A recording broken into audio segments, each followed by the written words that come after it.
నమస్తే అండి. అందరూ ఎలా ఉన్నారు? మేము బాగున్నాము. మీరు కూడా బాగుండాలనే కోరుకుంటున్నాను. ఈరోజు వీడియో రవ్వతోటి గులాబ్ జామ్ చేస్తున్నానండి. అది ఎలాగో చూద్దాం. ఫస్ట్ స్టవ్ అంటించుకొని కళాయి పెట్టేసుకొని బాగా కాగబెట్టిన పాలు, బాగా మరిగినటువంటి పాలు 1.5 కప్పు తీసుకున్నానండి. 1.5 కప్పు కళాయిలో వేసేసుకునేసి పొంగు వచ్చేంత వరకు ఉండాలి. బాగా మరిగిన పాలు అంటే ఇప్పుడు మనము ఒక 1/2 లీటర్ కాగబెట్టామనుకోండి, అవి 1/2 లీటర్ వరకు వచ్చేంత వరకు కాగబెట్టేసుకోవాలి. అలాగా బాగా మరగాలి. ఇప్పుడు పొంగు వచ్చింది కదండి, ఒకసారి అలా పొంగు వచ్చిన తర్వాత ఒక 1/2 కప్పు, అదే కప్పుతోటి 1/2 కప్పు బొంబాయి రవ్వ అంటారు కదా, సుచి రవ్వ, బొంబాయి రవ్వ అంటారు. ఆ రవ్వని మనము ఆ పాలల్లో వేసేసుకునేసి బాగా కలదిప్పేసుకోవాలి. అక్కడ చూపిస్తున్నట్టుగా అలాగే బాగా కలతిప్పుతూ ఉండాలండి. అలాగా తిప్పుతూ ఉండాలి. బాగా తిప్పేసుకున్న తర్వాత మధ్యలో ఇప్పుడు మనము ఒక స్పూన్ కానీ 2 స్పూన్లు కానీ నెయ్యి వేసుకునేసి మళ్ళీ బాగా కలతిప్పేసుకోవాలి. అలాగే బాగా కలతిప్పేసుకోవాలి. ఇప్పుడు మనకి స్టవ్ మాత్రము హైలో పెట్టకూడదండి, సిమ్లోనే పెట్టేసుకోవాలి. సిమ్లో పెట్టేసుకునేసి బాగా కలదిప్పాలి. ఇప్పుడు 1/2 స్పూను ఇలాచీ వేసుకునేసి మళ్ళీ మనము బాగా కలదిప్పేసుకోవాలి. ఇదిగోండి కొంచెం గట్టిపడింది కదా. ఇప్పుడు అలా కలదిప్పేసుకునేసి మనం పక్కన పెట్టేసుకుందాము. మూత పెట్టేసి పక్కన పెట్టేసుకోవాలి. ఇప్పుడు మళ్ళీ స్టవ్ అంటించుకొని వేరే కళాయి పెట్టేసుకునేసి అదే కప్పుతోటి 1.5 కప్పు చక్కెర వేసుకోవాలి.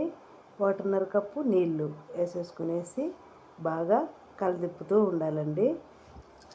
ఇప్పుడు మనము గులాబ్ జామ్కి ఎలాగైతే చేసుకుంటామో పాకము అలాగా చేసుకోవాలి. ఇప్పుడు అది కలబెడుతూ ఉండాలి, లేదంటే చక్కెర గడ్డగట్టేస్తుంది.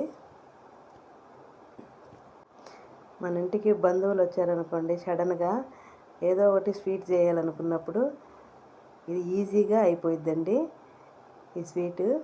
అది చూడండి అక్కడ చూపిస్తున్నట్టుగా అలాగా రెడీ అయిపోయింది. ఇప్పుడు మళ్ళీ మనము అందులో ఇలాచీ వేసుకునేసి కొంచెము అది తీసి పక్కన పెట్టుకోవాలి. కుంకుమ పువ్వు ఉంటే వేసుకోవచ్చండి. ఇప్పుడు ఆ కళాయి తీసి పక్కన పెట్టేసుకుని ఇప్పుడు ముందుగా మనం చేసుకున్నాం కదా రవ్వతోటి, అదంతా కొంచెం వేడిగా ఉంటుంది. ఆ టైంలో మనము కొంచెం బేకింగ్ పౌడర్ వేసేసుకునేసి, బేకింగ్ సోడా కానీ బేకింగ్ పౌడర్ అంటారు కదా, అది వేసుకునేసి బాగా కలిపేసుకోవాలండి. ఇప్పుడు మనము ఎంత బాగా కలిపేస్తే అంత మంచిగా వస్తాయి మనకి ఆ ఉండలు అనేటివి.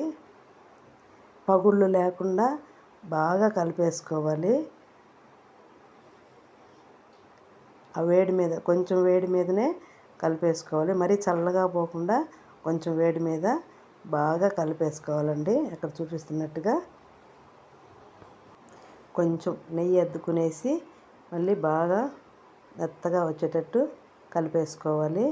చూడండి ఎలా వచ్చేసిందో, అట్లాగా బాగా అట్లా వచ్చేటట్టు కలుపుకోవాలి.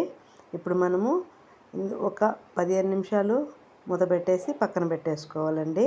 10-15 నిమిషాలు ఉంటే బాగుంటుంది. చూడండి 15 నిమిషాలు అయిపోయింది. ఇప్పుడు కొంచెం చేతికి నెయ్యి అద్దుకునేసి మనము ఉండల్లాగా చేసుకునేసి అరచేతిలో పెట్టుకొని అలా ఒత్తేసేయాలి. చుట్టూరు పగుళ్ళు లేకుండా చూసుకోండి. కొంచెం మందంగా చేసుకోవాలి, పలసగా చేసుకోకూడదండి, పగిలిపోతాయి. అలాగా అన్నీ ఆ విధంగా చేసేసుకోవాలి. అక్కడ చూపిస్తున్నట్టుగా అలాగా చేసేసుకోవాలండి. చూడండి అన్నీ అలాగా చేసేసాను. 13-14 వచ్చాయండి మనకు ఆ కప్పుతోటి చేస్తే.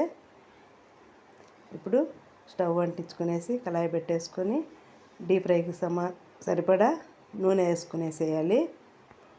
ఆయిల్ వేడి చేసుకునేటప్పుడు మీడియం ఫ్లేమ్లో పెట్టేసుకునేసి వేడి చేసుకోవాలండి.